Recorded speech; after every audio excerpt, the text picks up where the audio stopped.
Pues bien, queridos hermanos y amigos todos, vamos a entrar en nuestro pasaje de hoy, capítulo 16 del Evangelio de Lucas, y estos versículos que tenemos desde el 19 hasta el 31. Esta es una parábola, la famosa parábola que conocemos con el nombre del rico y Lázaro, o podríamos decir del rico y el pobre. Son dos maneras. El pobre era Lázaro, su nombre consta aquí, se le da un nombre en esta parábola. Al rico no se le da ningún nombre en particular, no sabemos nada. Aquí tenemos como figura importante, central de la parábola, a esta persona Lázaro. Lázaro, el nombre de Lázaro corresponde en la manera griega al nombre de Eleazar. La palabra en hebreo, la palabra en la lengua hebrea sería Eleazar. Y Eleazar significa Dios ayuda. Es una manera el verbo que precisamente tenemos en la misma palabra Ebenezer. Ebenezer significa la piedra de la ayuda, y Eleazar es también Dios ayuda. En la manera griega es Lázaro. De manera que podemos llamarlo Lázaro o podemos llamarlo Eleazar, no importa. El caso es que la historia que tenemos aquí delante es una de las bien y más conocidas del Evangelio. Es la parábola de este hombre rico y de otro hombre pobre, y de lo que es la vida de ellos en este mundo y la vida de ellos en el mundo más allá. Por lo tanto, pues podemos hablar de los ricos y pobres en esta vida, pero también de los ricos y pobres en la vida del más allá. Pero antes hay que aclarar una cosa: no estamos hablando mal de los ricos. La Biblia nos presenta muchísimos casos de personas ricas creyentes. Indudablemente, pues todos sabemos no solo de los grandes personajes del Antiguo Testamento, de los patriarcas y de los reyes, etcétera, de todos aquellos que fueron fieles al Señor, que ellos indudablemente estaban en una categoría de personas ricas. No hay en la Biblia una enseñanza que, digamos, excluya a los ricos de la vida eterna, o que condene a los ricos. La Biblia sí que condena el amor al dinero. La Biblia condena la obsesión por las riquezas y el dedicar la vida a la obtención de riqueza. Es decir, cuando una persona se dedica casi con exclusividad o como asunto principal de su vida a la acumulación de la riqueza, eso, desde el punto de vista de la Biblia, es condenable. Es condenable, porque pues donde está nuestro tesoro, allí está nuestro corazón, dice la palabra de Dios, ¿no es cierto? Cuando una persona considera que su tesoro máximo es las riquezas, la acumulación, el bienestar, etcétera, pues claro, toda su vida, su corazón se dedica a eso, y por lo tanto no ha puesto a Dios en el primer lugar. La idea de que es Dios a quien debemos amar con todo nuestro corazón y con toda nuestra mente, eso es el resumen de toda la ley. Y si por el contrario, en lugar de tener a Dios como primera de nuestras ilusiones y deseos en la vida, hemos puesto al otro Dios, el Dios que llama aquí, las semanas pasadas hemos hablado del Dios Mamón, las riquezas, pues estamos en enemistad con Dios claramente. En definitiva, la palabra de Dios una y otra vez nos reitera esto: buscad las cosas de arriba, se nos dice, por ejemplo. Se nos dice también: el amor al dinero es la raíz de todos los males. Y habla de tantas y tantas maneras sobre las riquezas. En la carta a los Corintios, el apóstol Pablo también nos habla claramente de cómo es contraproducente que no pongamos, la carta a Timoteo en concreto, que no pongamos la esperanza en las riquezas. Y esto se repite una y otra vez, que no pongamos nuestra esperanza en las riquezas. Por el contrario, que pongamos nuestra esperanza a todo en todo aquello que Dios nos pueda dar, las riquezas de la gloria de Dios. Una y otra vez la palabra de Dios nos estimula a que pensemos en las riquezas de la gloria de Dios. Esta es una expresión que el apóstol Pablo utiliza varias veces. La carta a los Efesios también aparece. Y en definitiva, que sepamos distinguir las riquezas temporales de este mundo que no podemos sacar de este mundo y las riquezas del Espíritu y de la gloria de Dios. Pero también importan las riquezas de este mundo. ¿Por qué? Porque somos administradores de ellas. Un cristiano se ha de considerar como administrador de todo lo que Dios pone en su vida.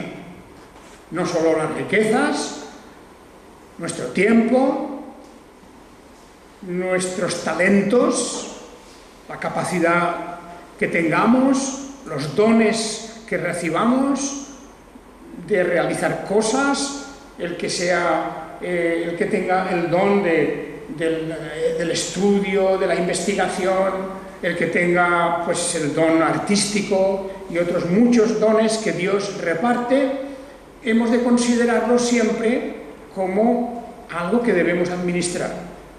Y esa es una lección ya bien sabida de todos. Es una y otra vez lo que hemos visto incluso en estas parábolas anteriores, en este mismo capítulo, de cómo el Señor entrega la administración de sus bienes a una persona, la famosa parábola del mayordomo injusto, del administrador injusto, y cómo éste hizo un mal uso, ¿verdad? Y cómo luego salió del paso con una especie de triquiñuela, y cómo se libró de aquello que él temía tanto, que era quedarse en la calle sin nada. Pero la idea fundamental es que somos administradores. Una y otra vez la palabra de Dios nos dice esto. No somos propietarios de nada. No somos propietarios, porque no hay nada que podamos tener ahora y luego en la eternidad. Todas las cosas que tenemos han de quedar aquí. Y no sabemos con certeza para quién. Y por eso la Biblia nos pide que seamos modestos, sobrios, y que no pongamos nuestra esperanza en la riqueza como si ésta pudiera abrirnos todas las puertas. La riqueza abre ciertas puertas aquí en esta vida, pues la influencia del dinero es grande, pero ciertamente la riqueza no puede abrir las puertas del reino de los cielos. No se puede pagar eso, no se compra. Y entonces hemos de ser conscientes nosotros cristianos, y la Biblia vemos que está insistiendo mucho en los evangelios, en diversas maneras, las cartas apostólicas, en que tengamos cuidado con eso. El tiempo mismo, cómo empleamos el tiempo, a qué lo aplicamos. Nuestro tiempo también es algo que debemos administrar para la gloria de Dios. Bien, pues aquí tenemos esa parábola del rico y de Lázaro. El rico es anónimo, no sabemos quién era, pero sí que se dice suficiente de esta persona. Es un verdadero arquetipo, es un ejemplo de la persona que solamente vive para su propio placer, para darse una vida lo mejor posible. Por ejemplo, lo vemos aquí que se le describe como que se vestía de púrpura y lino fino blanco. Y eso era cada día, porque cada día hacía banquete con esplendidez. Podemos imaginarnos esta persona que por su riqueza tenía un círculo de amistades grandes, influencias sociales por todas partes, cada día celebraba banquetes. y vestía con lo más rico, con lo más fino, lo más elegante que se pudiera en aquel tiempo encontrar. Esos eran los placeres principales de la antigüedad, la vestimenta, ¿verdad?, lo más lujosa posible, y luego también estos banquetes, etc.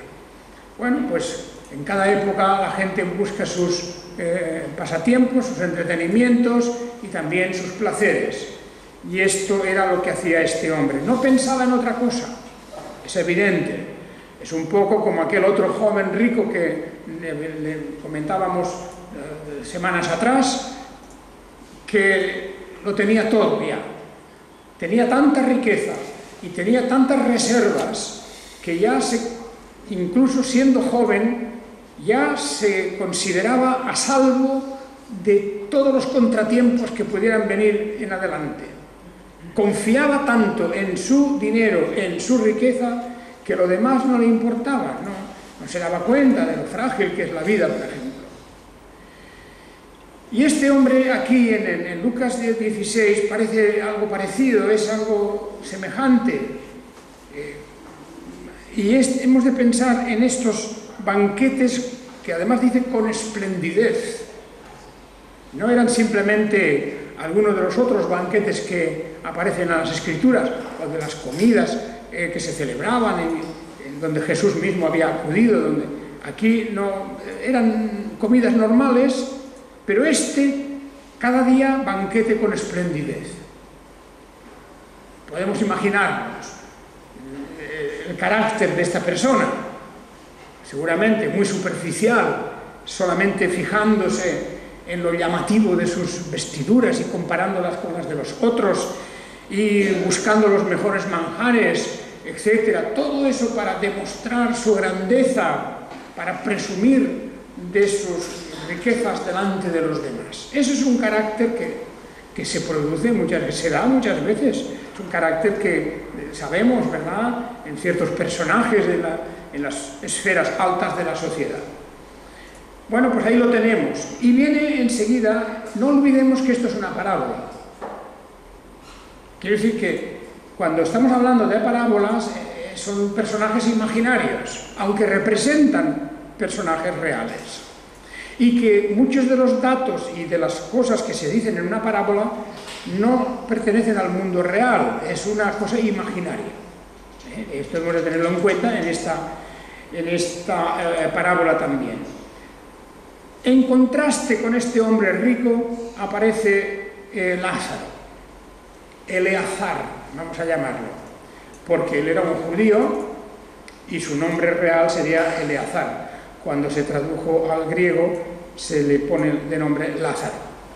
Bueno, pues ahí tenemos a Lázaro, un mendigo, enfermo, llagado, destituido de todo, hambriento, nadie le daba nada, y lo habían echado. Fijaos en la frase que tenemos en el versículo 20, dice, había sido echado junto a la puerta de la casa del hombre rico, había sido echado. ¿Qué quiere decir esto? Que posiblemente casi ya ni podía andar, de enfermo, de débil que estaba. Lo habían llevado, lo habían transportado y allí lo habían dejado, porque en algún otro lado molestaba, y lo habían dejado a la puerta de la casa del hombre rico. Esa es la historia. Dice, y él ansiaba saciarse con lo que caía de la mesa del rico, y hasta los perros venían a lamerle las llagas. Lázaro sabía que allí dentro había un banquete, la gente que entraba, salía, el alboroto que había, los servidores que entraban, los alimentos, etcétera, todo eso. Había allí una gran actuación de todos estos personajes, y entonces él estaba pensando en lo que caía de la mesa del rico. Cuántas cosas se caían al suelo entre la bebida y la alegría que tenían todos, etcétera, cómo habían alimentos que se caían al suelo, nadie los cogía, luego los tiraban todos. Y luego, mientras tanto, él estaba sufriendo, allí los perros venían a lamerle sus llagas. Hasta aquí llega esa sobria y muy breve descripción de lo que estaba ocurriendo. Entonces, la parábola continúa para decirnos que el mendigo murió y que fue llevado por los ángeles. Aquí tenemos algo que es interesante, porque aunque es una parábola, hay datos, hay expresiones que entran en un terreno muy espiritual y nos habla de algo que siempre nos intriga a nosotros. ¿Qué ocurre cuando morimos? ¿Qué pasa exactamente cuando morimos? Pues eso es un misterio realmente, porque como bien sabéis, nadie puede expresar bien lo que ocurre. Me refiero a qué sensaciones, a qué visión, a qué experiencia, qué se experimenta cuando nuestro cuerpo queda muerto, sin vida. Pues aquí dice que fue llevado por los ángeles al seno de Abraham. Fue llevado por los ángeles a reposar junto a Abraham, como si Abraham estuviera sentado, y pusieran a este pobre Lázaro, lo pusieran aquí en las piernas de Abraham, como si Abraham lo abrazara, como una acción paternal. No olvidemos que Abraham es denominado como padre de los creyentes. Esto es una especie de imagen en la que tenemos que Lázaro es transportado y se le lleva junto al padre de los creyentes, nuestro padre Abraham. Un padre humano, claro está, no es nuestro padre celestial, pero por ser el padre de los creyentes es como si él estuviera para recibir a los creyentes.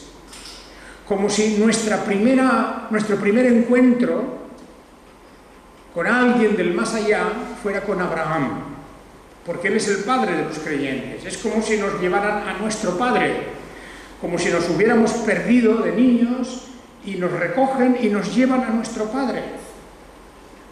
Así, Abraham representa aquí ese carácter de que entre los creyentes hubo uno que fue el primero del pueblo de Dios.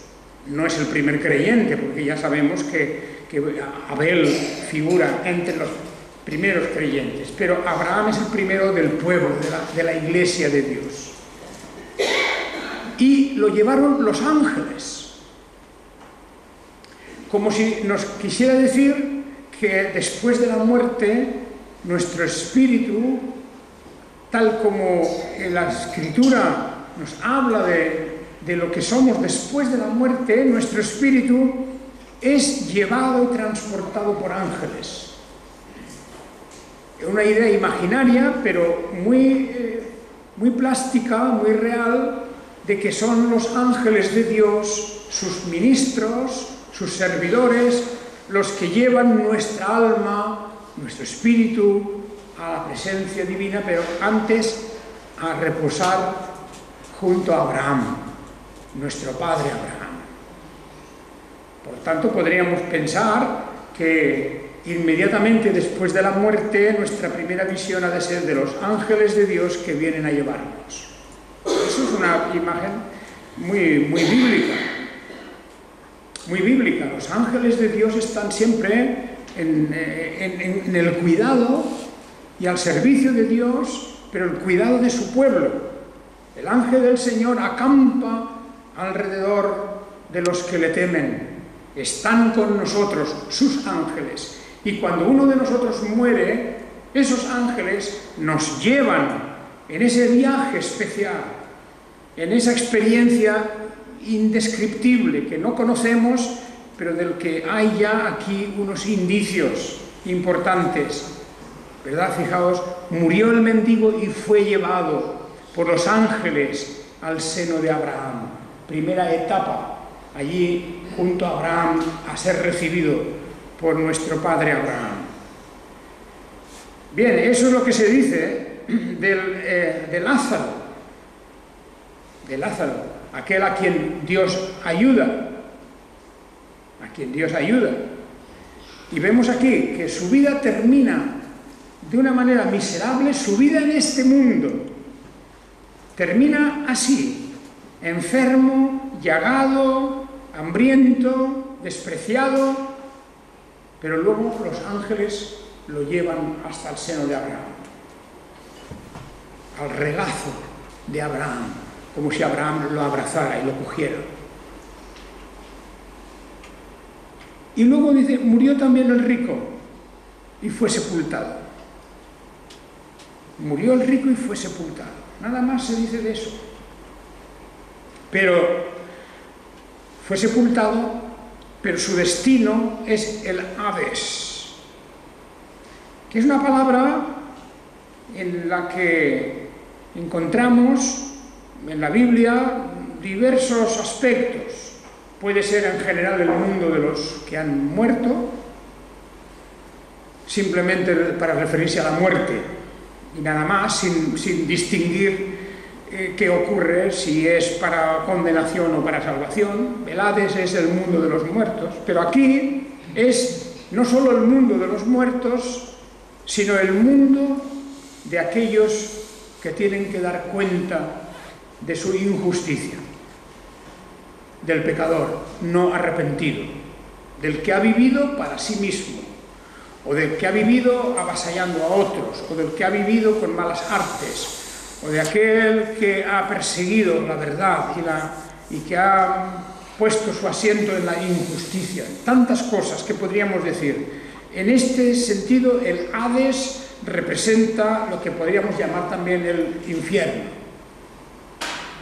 La palabra infierno, que no es muy popular y que incluso es motivo de burla y de ironías, es una palabra que en realidad tiene que ver con el estado del impío, del incrédulo, del injusto, después de la muerte, y que es un estado de sufrimiento y de dolor. Y ahí es donde viene la descripción en esta parábola tan interesante, que claro, hemos de tomar, repito, como una escenificación de las cosas que pueden ocurrir luego, más allá. Yo me quedaría, sobre todo aquí, con ese elemento real del versículo 22, del versículo 22 de que Lázaro fue llevado por los ángeles al seno de Abraham. Eso parece algo casi que puede sentar doctrina. No es meramente una metáfora, una expresión así, diríamos, de la tradición de las gentes, ¿no? Esto representa algo más porque la Biblia confirma cómo los ángeles del Señor están precisamente para estos servicios, para guardarnos. Incluso en el caso del Señor Jesús, ¿verdad? Cuando del Mesías, hecho hombre, hecho humano, se dice que sus ángeles, los ángeles guardarán, lo librarán, etc., lo servirán en aquellas tentaciones en el desierto, todo aquello. Pues bien, este hombre va a parar al Hades, a la casa del dolor y del juicio de Dios. Y dice, y aquí vemos un diálogo entre él y el padre Abraham. Mientras Lázaro estaba abrazado por Abraham en su regazo, este otro llama diciéndole: Padre Abraham, ten misericordia de mí y envía a Lázaro. De manera como parece que en ese momento se le aclararon las ideas y se entera de que había un mendigo que se llamaba Lázaro. Todo eso está muy claro ahora en su mente. Envía a Lázaro para que moje la punta de su dedo en agua y refresque mi lengua porque estoy atormentado en esta llama.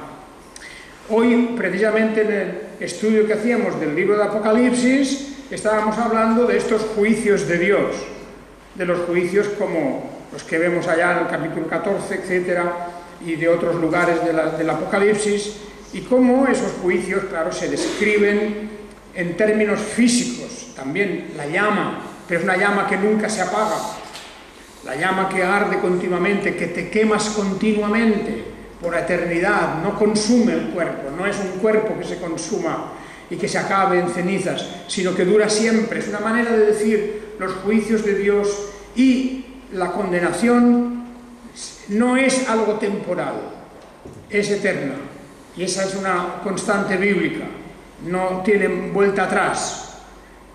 Y aquí estaba este hombre rico clamando por un poquito de agua. Acostumbrado él como estaba a sus banquetes, a sus vinos deliciosos, a sus bebidas, etc. Ahora clamaba por un poco de agua para refrescar su lengua porque estaba atormentado en aquella llama. Y ahí vemos ese diálogo. Por supuesto que estamos hablando en términos de parábola. Claro que sí, no es que esto se produzca cada vez que ocurre algo semejante, no es esto.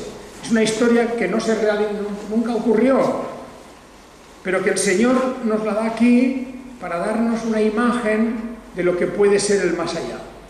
Y dice, Abraham respondió, hijo, también le llama hijo, porque en un sentido, como los mismos fariseos, ¿os acordáis? Los fariseos decían, nosotros somos hijos de Abraham, decían muy orgullosos, ¿verdad? Y por lo tanto decía, ¿cómo nos tratas así? Como le decían a Jesús, ¿cómo nos hablas de esta manera? Somos hijos de Abraham, nunca hemos sido servidores de nadie. Y Jesús les estaba diciendo, el que sirve al pecado es esclavo del pecado.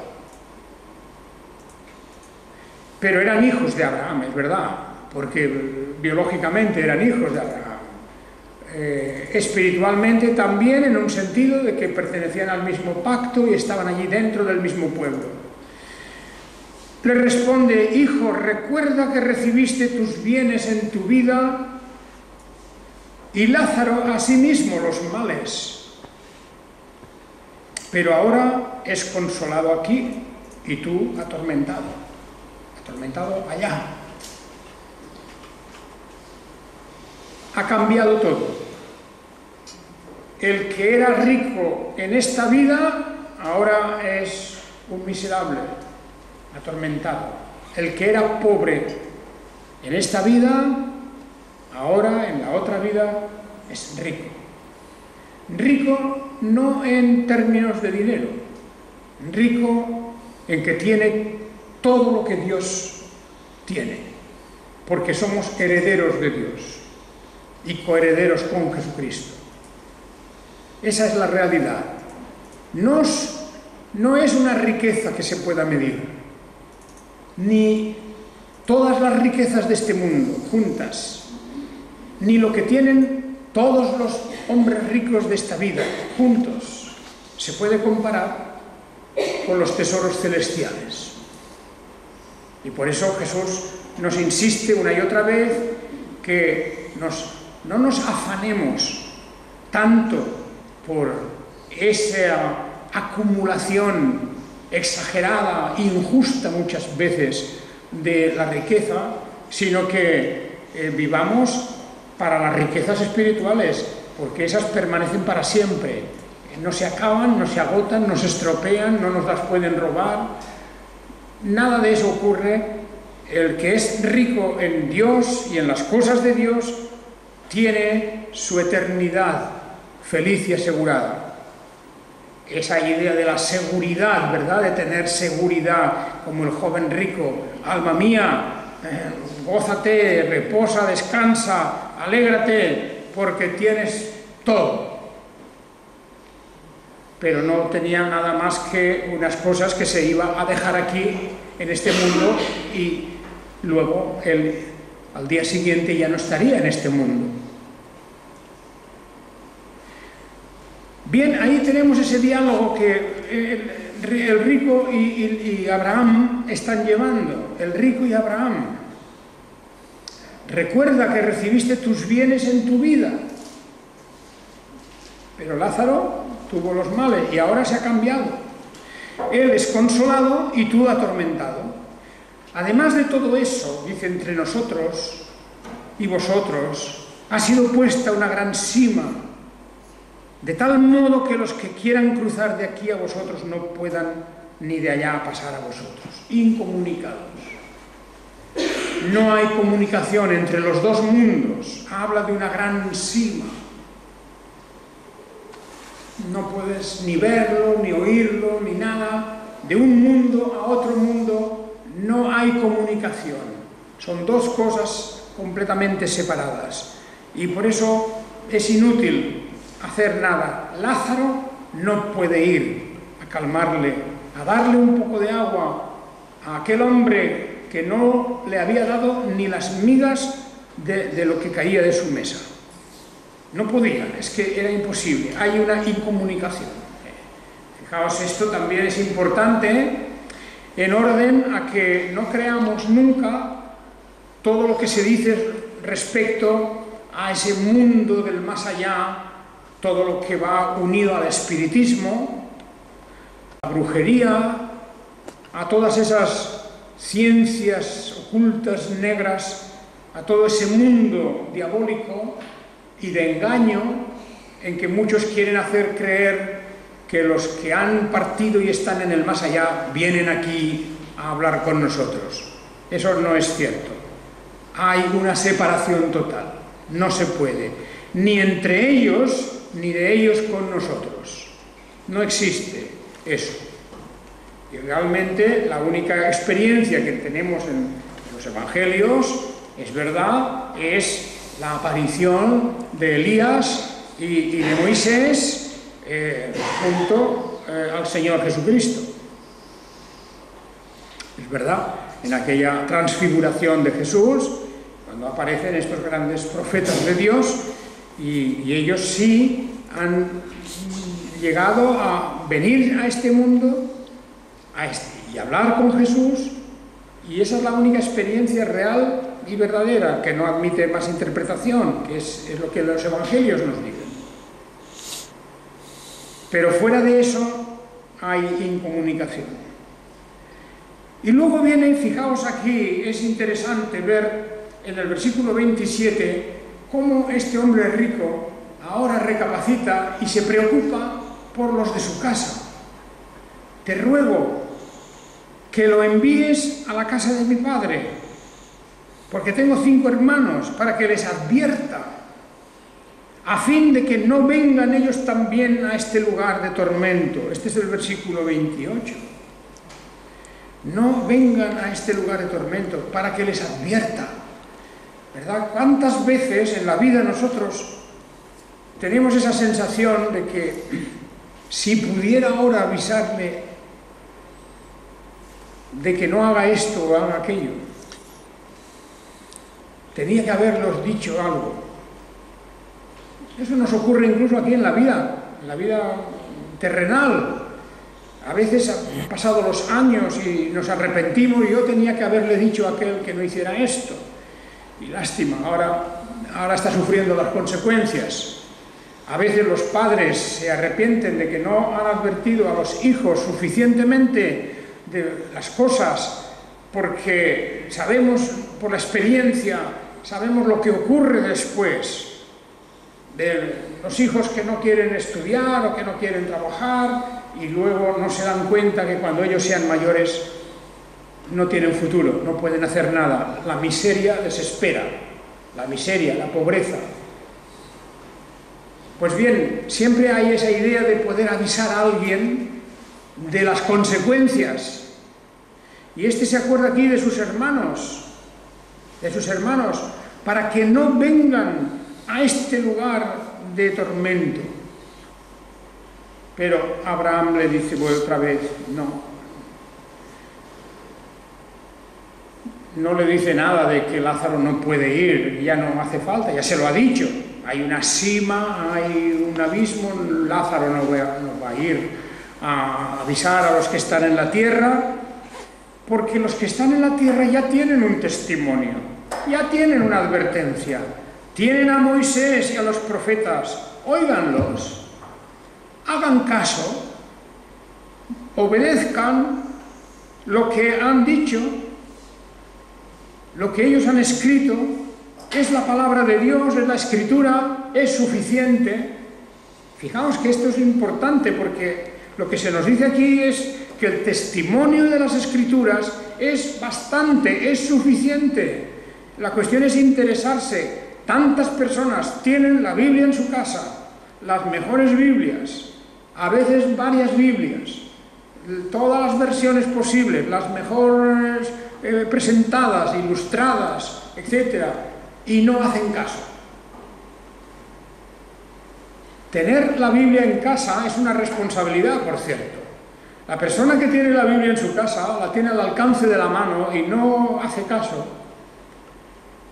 no le entusiasma, vaya, no tiene interés, y cuando la lee lo toma como si fuera una cosa liviana y ligera, superficialmente. Esa persona tiene una gran responsabilidad. Aquí lo encontramos. Dice Abraham, le dice a este joven rico, tienen a Moisés y a los profetas, óiganlos, escuchen lo que dicen, que escuchen estos hermanos tuyos, que hagan caso. Pero es que las Escrituras es una manifestación, pero Dios se manifiesta de tantas maneras, para llamarnos, para hacer que tengamos todos nosotros una verdadera comunicación con Dios, a veces por la Escritura, pero también por los actos de la providencia. Los actos providenciales de Dios son un testimonio, cómo Dios obra y actúa en medio de nosotros. Y el testimonio de la creación es un testimonio abierto ante nosotros, para que hagamos caso de Dios, del poder de Dios, de la sabiduría, de todo lo que significa su cuidado providencial y paternal. Pues todo eso unido es por lo que él dice,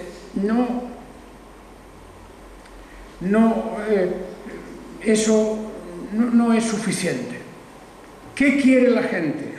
Dice aquí este hombre, dice, no, padre Abraham, no, dice como diciendo, no. Eso de Moisés y los profetas, no basta. Dice, no. Si alguno llegara a ellos de los muertos, se arrepentirían.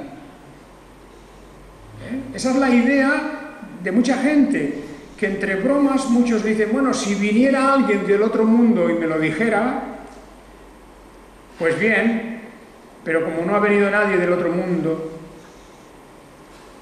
y nosotros decimos, tenemos el testimonio de las Escrituras.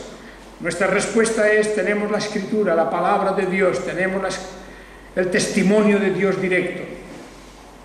No es necesario que venga otro del otro mundo. Es más, no puede venir nadie de otro mundo. No. Si no oyen a Moisés y a los profetas, tampoco se persuadirán si alguno se levanta de entre los muertos. Indudablemente que no, porque no se puede esperar que se levante para cada persona alguien que le testifique. Y además, aún así, la mente humana encontraría otra explicación. No habrá arrepentimiento por alguna acción sobrenatural del mundo de los muertos, que no puede ocurrir además. Y es verdad que estamos hablando en términos universales y generales, y aunque en la Biblia hay casos de ciertas resurrecciones, Lázaro, el otro Lázaro, el hermano de Marta y María, ese Lázaro resucitó. Y ciertamente la muerte suya era real y resucitó, y no sabemos más que resucitó, y no sabemos nada de lo que pasó en el intervalo de unos días en que estuvo muerto. No sabemos nada, la Biblia no nos lo dice, es igual.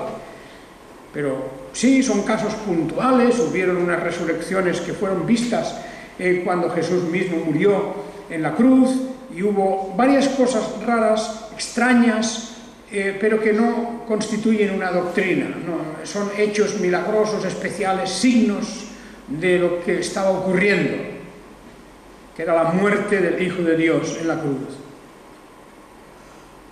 Y eso, por lo tanto, no constituye doctrina, como digo, y por eso, como dice aquí, si no oyen a Moisés y a los profetas, tampoco se persuadirán si alguno se levanta de entre los muertos.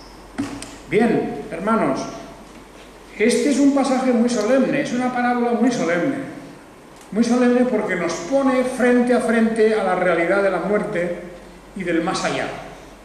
Y nos dice, no busquéis una escapatoria para estas cosas, una salida, como una puerta especial, secreta, para librarnos de estas cosas. No hay arreglo. Nuestra vida aquí, la vida de la persona que ha vivido para sí misma, egoístamente, sin pensar en el prójimo, sin pensar en Dios, y que después de todo, de lo mucho que ha disfrutado aquí, le llega la hora de la muerte. Y eso ha de llegar, y no es una amenaza, es un hecho real. En ese momento, todo lo que ha vivido antes queda borrado. Quiero decir, no sirve para nada. Ya no puede disfrutar ni siquiera del recuerdo de aquellas cosas. Ni siquiera del recuerdo. Porque lo que ocurre luego es que su sufrimiento es tal que, como dice aquí, quiere incluso avisar a los otros que están en la tierra todavía para que no vengan allá. Hagamos caso, porque nuestra vida, la de todos nosotros, ha de llegar a ese punto, a ese momento. Y el que ya cree, bienaventurado, porque será como aquel Lázaro, como aquel Eleazar, será como él, será llevado al seno de Abraham por los ángeles. En el momento que muramos, los ángeles de Dios nos llevan, según el texto que tenemos delante. Y creo que hemos de entenderlo aquí literalmente, porque eso es una descripción de algo que ha de ocurrir. Los ángeles de Dios, los servidores de Dios, que están esperando nuestro espíritu para llevarnos a Abraham y luego a la presencia del Padre Celestial. Ese es nuestro destino. Hagamos caso de esto y no vivamos como aquel, aunque no seamos ricos. No hace falta ser rico, porque hay personas que dentro de su propia medida, pues también están únicamente pendientes de sus bienes y de su vida material. No es cuestión de tener grandes fortunas, es cuestión de que solamente se viva para el disfrute de esta vida, nada más. En eso hemos de dar cuentas, ciertamente. Haga el Señor que nuestros ojos se abran para que seamos buenos administradores, porque esta es la lección de todo este pasaje del Evangelio. Buenos administradores de las cosas que Dios nos ha dado, nuestros talentos, nuestro tiempo, nuestros bienes materiales, nuestra capacidad de trabajo, nuestra capacidad de colaborar. Todo eso lo hemos de poner al servicio de Dios. Y el Señor, aún a pesar de eso, nos dice, bueno, cuando hayáis hecho todo lo que teníais que hacer, decid, siervos malos e inútiles somos, porque no nos vamos a salvar por eso. Será siempre por la gracia de Dios y el perdón de Dios y la bienaventuranza que Él derrama sobre nosotros. Que el Señor os bendiga a todos. Amén.